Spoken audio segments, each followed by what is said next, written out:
Le son « et » en français est un marqueur de pluriel. Mais, t, c, les, des. Voilà 5 exemples d'indicateurs de pluriel en français. En tant que préfixe. Parce que ce qui est intéressant, c'est qu'en français, le pluriel est préfixal et pas suffixal. À la différence d'autres langues, comme l'anglais ou comme l'espagnol, où le S final, qui s'entend, qui est suffixal, donc forcément, puisqu'il est à la fin du mot, va être un marqueur de pluriel et un marqueur de nombre. En français, il n'en est pas ainsi. On va négliger les marqueurs suffixaux,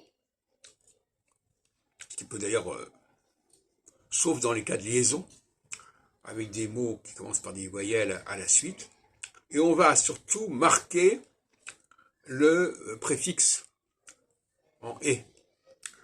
En « et », qui est en réalité la lecture du « es ». Or, d'après la règle que j'ai posée, quand le « e » devant une consonne qui n'est pas suivie d'un autre « e », ça donne le « et ».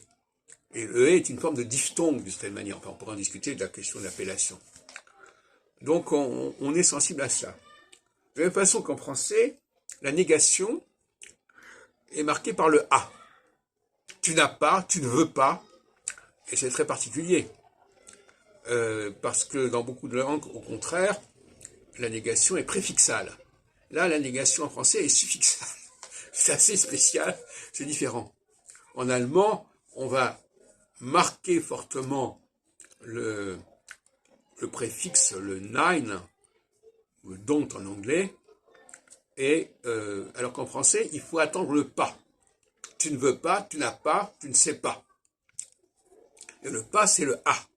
Donc le a est un marqueur négatif en français, quand il vient terminer une phrase, et le et est un marqueur de nombre en français préfixal, alors que d'autres langues ont des marqueurs de nombre en fin de parcours.